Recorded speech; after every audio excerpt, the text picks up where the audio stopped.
میں سوچتا ہوں کہ کیا پاکستان کے سارے وزیر اعظم غدار تھے؟ کیا ایک بھی محب وطن نہیں تھا؟ کسی کو بھی مفر نہیں ہے؟ اور میں نے جیل میں فیصلہ کیا تھا کہ میں ہوں تو رائٹسٹ، لیکن آئندہ پالیٹکس لیفٹ پہ آ کے کروں گا۔ میں ایک مذہبی آدمی ہوں لیکن پروگریسو پالیٹکس کروں گا۔ جو باتیں اب میں باہر کرتا ہوں، یہ باتیں میں جماعت کی میٹنگز میں ہمیشہ کرتا ہوں، میرے بہت سارے دوستوں کو یہ پتہ ہے، گواہ اس بات کے۔ دہائیوں سے یہ باتیں ہم جماعت کے اندر کرتے ہیں، پر اب میں مجبور ہو گیا ہوں کہ باتیں جماعت کے باہر بھی کروں۔ میں سوچتا ہوں کہ کیا پاکستان کے سارے وزیر اعظم غدار تھے؟ کیا ایک بھی محب وطن نہیں تھا؟ کسی کو بھی مفر نہیں ہے؟ اور کیا سارے چیف جسٹس اور آرمی چیف محب وطن تھے؟ ان سے پوچھنے والا کوئی نہیں ہے؟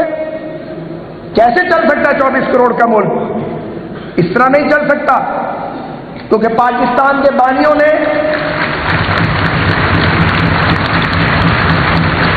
اس کی بنیاد جمہوریت پہ رکھی تھی۔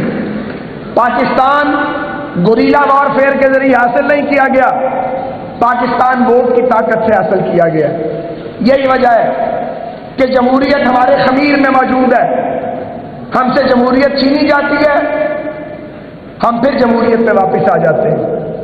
ہمارے جمہوری لیڈروں نے بھی بڑے بڑے کارنامے سر انجام دیے ہیں، ایسے کارنامے کے سر پیٹنے کو دل کرتا ہے، لیکن یہ قوم اس کے باوجود جمہوریت سے مایوس نہیں ہوئی ہے۔ دیدہ دانستہ اسے مایوس کرنے کی کوشش کی گئی۔ کبھی جاگیرداروں کو لیڈر بنایا گیا، کبھی صنعت کاروں اور سرمایہ داروں کو لیڈری دی گئی، کبھی سیلیبریٹیز کو لیڈری دی گئی، پولیٹیکل سٹرگل کے ذریعے آنے والوں کو دبایا گیا۔ کسی بھی جماعت کے لوگ تھے وہ۔ آج نتیجہ آپ کے سامنے۔ میرے عزیزوں، مجھے آج یہ کہنا ہے، میں اول آخر مسلم لیگی ہوں، اور مجھے مسلم لیگی کے لیے کسی سرٹیفکیٹ کی ضرورت نہیں ہے۔ میں بہت سو سے بڑا اور پرانا مسلم لیگی ہوں۔ میں نے تو مسلم اسٹوڈنٹس فیڈریشن کا فارم نومبر 1981 میں بھرا تھا، 81 نومبر میں فارم بھرا تھا، اور آج تک اپنی جماعت میں ہی ہوں۔ اپنی روش اور اپنا موقف نہیں بدلا، لیکن اصولوں پہ بھی کمپرومائز نہیں کیا۔ بلاؤ مجھے آخری جیل میں، یہ جو پچھلی جیل تھی پتہ نہیں آخری ہے یا آگے کیا ہے، اس جیل میں بیچنے والوں کا انہوں نے بڑی نیکی کی۔ بڑے عرصے سے مجھے سوچنے کا موقع نہیں ملا تھا، ٹائم ہی نہیں تھا، اتنی فاسٹ لائف گزری۔ جیل میں بڑا ٹائم تھا، میں نے بہت سوچا، اور میں نے یہ سوچا کہ ریلوے کو ٹھیک کرنا یہ اب میرا کام نہیں ہے، کیونکہ میں ریلوے کو ٹھیک کر کے گیا، میرے بعد آنے والوں نے میری 5 سال کی محنت 5 مہینے میں تباہ کر دی۔ میں نے جیل میں فیصلہ کیا تھا کہ میں ہوں تو رائٹسٹ، لیکن آئندہ پالیٹکس لیفٹ پہ آ کے کروں گا۔ میں ایک مذہبی آدمی ہوں لیکن پروگریسو پالیٹکس کروں گا۔ جو باتیں اب میں باہر کرتا ہوں، یہ باتیں میں جماعت کی میٹنگز میں ہمیشہ کرتا ہوں، میرے بہت سارے دوستوں کو یہ پتہ ہے، گواہ اس بات کے۔ دہائیوں سے یہ باتیں ہم جماعت کے اندر کرتے ہیں، پر اب میں مجبور ہو گیا ہوں کہ باتیں جماعت کے باہر بھی کروں۔ مزے کی بات یہ ہے، ابھی میں پوری بات نہیں بتاؤں گا آپ کو، یہ جو الیکشن تھا جو میں لڑنا نہیں چاہ رہا تھا، کیونکہ میں تو جیل میں سوچ کے آیا تھا کہ جب باہر جائیں گے کبھی تو نفرت اور انتقام کو دفن کر دیں گے، اور میں جس دن کیمپ جیل سے نکلا تھا اسی دن میں نے باہر نکلتا یہ کہا تھا کہ جنہوں نے مجھے قید کیا ان سے نفرت کا رشتہ نہیں ہے اور انتقام نہیں لوں گا۔ یہ میں اس لیے کہہ رہا تھا کہ باقی لوگ بھی اس بات کو سنیں، کیونکہ نفرت اور انتقام کی بنیاد پر ریاستیں آگے نہیں بڑھتی، چلتی نہیں ہیں، بکھر جاتی ہیں۔ تو جب میں الیکشن لڑنے جا رہا تھا، میرے حلقے کے پرخ سے اڑا دیے گئے۔ کچھ مہربانی جنرل فیض حمید نے کی تھی، جو کسر انہوں نے چھوڑی تھی وہ بعد میں پوری ہو گئی۔ میری نیشنل جو قومی اسمبلی کی کانسٹیچوئنسی ہے اس کے 4 ٹکڑے کیے گئے۔ میرے مقابلے میں مذہبی جماعتوں کے امیدواروں کو لا کے کھڑا کیا گیا، میں سب دیکھ رہا تھا، لیکن میں نے اسے مائنڈ نہیں کیا، کیونکہ اتفاقاً جو صاحب یا جو 2-3 لوگ چاہتے تھے کہ میں اسمبلی میں نہ جاؤں، ان کا اور میرا ایجنڈا تقریباً ایک تھا۔ وہ بھی چاہتے تھے کہ میں قومی اسمبلی میں نہ جاؤں، اور میری بھی دلچسپی پہلے والی نہیں تھی، میں اسمبلیوں کا حال دیکھ چکا تھا۔ 3 بار صوبائی اسمبلی اور 4 بار قومی اسمبلی میں جانے کے بعد مجھے سمجھ آ گئی تھی کہ اسمبلیاں تو ریموٹ کنٹرول سے چلائی جاتی ہیں۔ جب بسم اللہ الرحمن الرحیم، برادر عزیز رانا ثناء اللہ خان صاحب،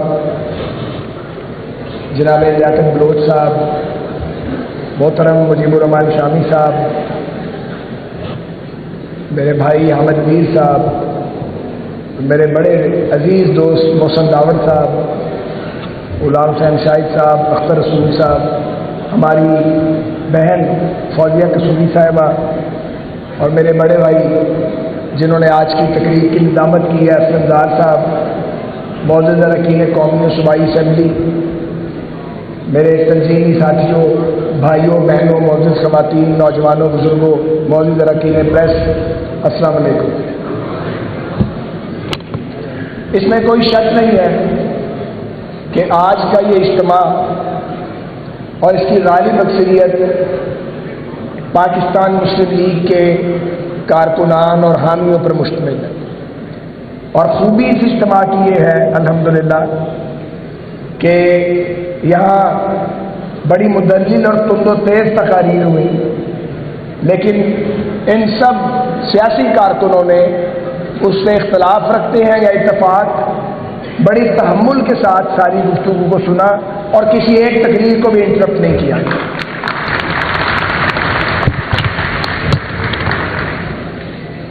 خواجہ محمد رفیق شہید کے آج کے ان کے جو 53 یوم شہادت پر پروگرام ہے، اس میں خالد مقبول صدیقی صاحب نے آنا تھا، وہ کراچی گھر سے نکل آئے لیکن لاہور میں فوگ کی وجہ سے فلائٹ نے ٹیک آف نہیں کیا۔ اعظم امیر طارق صاحب نے ایک نکاح میں جانا تھا، وہ آئے اور تقریر کر کے چلے گئے۔ سو آج سرکار کے دفاع کی ساری ذمہ داری جناب رانا ثناء اللہ خان صاحب جو مسلم لیگ نون پنجاب کے صدر ہیں، ان کے مضبوط کندھوں پر آ گئی ہے۔ میں نے محسن داوڑ صاحب کو بطور خاص زحمت دی تھی، ہم اکٹھے قومی اسمبلی کے ممبر رہے ہیں، جو پشتون نیشنلسٹ لیڈر ہیں ان میں یہ بہت ماڈریٹ وائس ہے، اور مجھے حیرت ہوتی ہے جب ایسی ماڈریٹ وائس کو بھی سنا نہیں جاتا۔ میں نے ضروری سمجھا اور لازم سمجھا، اور میرے ساتھیوں نے، کہ یہ پنجاب کے دھڑکتے دل لاہور میں آئیں اور اس تقریب سے خطاب کر کے اپنے خیالات کا اظہار کریں۔ خواجہ رفیق شہید کا یہ 53واں یوم شہادت ہے، اور ہم اس کو تقریباً 48 برس سے ہر سال منا رہے ہیں، اور یہ تقریب بلا شک و شبہ اب لاہور کی سیاسی روایت کی سب سے پرانی اور باقاعدہ تقریب کا روپ دھار چکی ہے۔ ہم خواجہ رفیق شہید فاؤنڈیشن کے پلیٹ فارم سے اپنی بساط کے مطابق سماجی کام بھی کرتے ہیں، زلزلہ ہو، سیلاب ہو ملک کے کسی حصے میں، یا مستحقین کی یا طلباء کی اعانت کا کام ہو، ہم خاموشی سے اپنا کام کرتے رہتے ہیں۔ الحمدللہ ہم نے الخدمت کے ساتھ مل کر جو غزہ ریلیف آپریشن ہے اس میں بھی اپنا رول پلے کیا۔ خواجہ رفیق شہید کی زندگی اول تا آخر ہمارے لیے اور بالخصوص میرے خاندان کے لیے مشعل راہ ہے۔ انہوں نے قیام پاکستان کی تحریک سے لے کر اپنی زندگی کی آخری سانس تک پہلے تشکیل پاکستان اور پھر تعمیر و تحفظ پاکستان کی جدوجہد کی۔ وہ قائد اعظم اور اقبال کے سپاہی تھے، اور وہ یہ سمجھتے تھے آئین، جمہوریت، انسانی حقوق، عدم تشدد اور غریب و متوسط طبقے کی بالادستی اور معاشی اور سماجی انصاف کے بغیر پاکستان آگے نہیں بڑھ سکتا۔ وہ اسی مقصد کے لیے جیے، اسی مقصد کے لیے لڑے، گورے کی جیلیں بھی کاٹی، اور پاکستان آنے کے بعد کالے انگریزوں کی جیلیں بھی کاٹی۔ انہوں نے پنجاب اسمبلی کی سیڑھیوں پر لاٹھیاں بھی کھائیں ایوبی آمریت میں، اور بھٹو صاحب کی فسطائیت کے دور میں انہیں گولیوں کا نشانہ بنا کر شہید کر دیا گیا۔ انہوں نے اس سفر میں اپنا کاروبار بھی تباہ کیا، اپنے خاندان کو بھی داؤ پر لگا دیا، لیکن وہ پیچھے نہیں ہٹے۔ انہوں نے دیانت اور عزم و استقلال کے چراغ روشن کیے رکھے۔ میرے عزیزوں، والد کی شہادت کے بعد سلمان صاحب کی اور میری تربیت اور پرورش ہماری والدہ نے کی۔ آپ میں سے بہت سے لوگ انہیں ملے، بہت سے نہیں ملے۔ وہ ماں بھی تھیں، باپ بھی تھیں، تعلیق بھی تھی اور ہماری پیر و مرشد بھی تھی۔ لیکن آپ کو معلوم ہونا چاہیے کہ پیپلز پارٹی سے سخت ترین نظریاتی اور ذاتی اختلاف کے باوجود جب مجلس شورا بن رہی تھی اور لوگ بھاگ رہے تھے کہ اس شورا کا حصہ بنے، ہمارے خاندان نے پیپلز پارٹی سے سخت مخالفت کے باوجود ضیاء ماشاء اللہ کی حمایت نہیں کی اور کسی اس بندوبست کا حصہ نہیں بنے جس کا جمہوریت سے کوئی تعلق نہیں تھا۔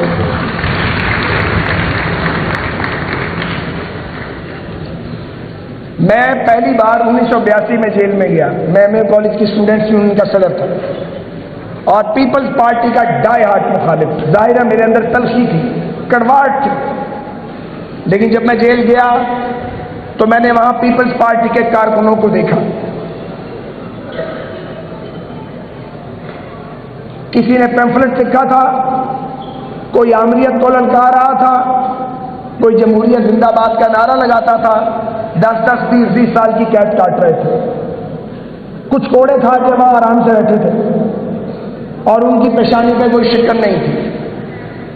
میرے نظریات بدلنا شروع ہوئے، میری تلخی اور نفرت میں کمی آنے لگی اور میں نے محسوس کیا کہ ذوالفقار علی بھٹو مرحوم اور مصطفیٰ کھر کی فسطائیت کا انتقام یا بدلہ ان کی اولاد، ان کی جماعت یا ان کے کارکنوں سے نہیں لیا جا سکتا، یہ ناانصافی ہوگی۔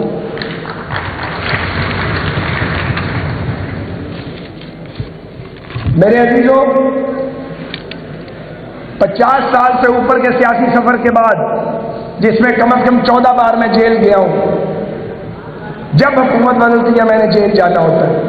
سلمان صاحب بھی کبھی کبھی جاتے ہیں، اس بار پھر بڑی لمبی جیل انہوں نے کاٹی میرے ساتھ، پہلے بھی کاٹتے رہے۔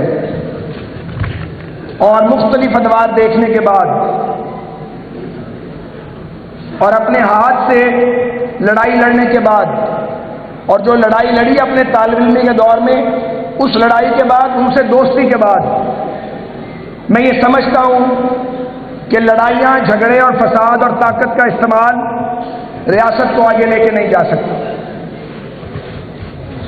بدقسمتی سے میں آج چند منٹ لوں گا، بدقسمتی سے کہ ہمیں پاکستان کے فوراً بعد ہمارے بابائے قوم ہم سے بچھڑ گئے، ہندوستان کے بابائے قوم 19 سال زندہ رہے، وہاں جمہوریت آ گئی، وہاں جاگیرداروں، سرمایہ داروں اور فوجی جرنیلوں کا گٹھ جوڑ نہیں بنا، یہاں وہ گٹھ جوڑ بنا اور پھر کبھی نہیں ٹوٹا۔ جو سیاسی جماعتیں عوام نے بنائی انہیں پذیرائی نہیں ملی، جو سیاسی جماعتیں اسٹیبلشمنٹ نے بنائی ان کو طاقت دی، کبھی طاقت دی، کبھی ان کو بنایا، کبھی گرایا، اور یہ کھیل چلتا رہا۔ اس ملک میں مادر ملت سے لے کے آگے تک پاکستان بنانے والوں کو اور ان کی اولادوں کو ملک دشمن، غدار اور قومی سلامتی کے دشمن قرار دیا گیا، اور جن لوگوں نے یہاں جمہوریت کے آبرو کو لوٹا، آئین کو لوٹا، آئین کو پامال کیا، دریا بیچے پاکستان کے، پاکستان کی سیکیورٹی پہ کمپرومائز کیے، انہیں یہاں پہ سلیوٹ مارے گئے اور انہیں قوم کا ہیرو بنانے کی ناکام کوشش کی گئی۔ وہ کوشش کبھی کامیاب نہیں ہوئی، اور جب کوئی ڈکٹیٹر گیا پیچھے اس کا کوئی نام لیوا نہیں بچا۔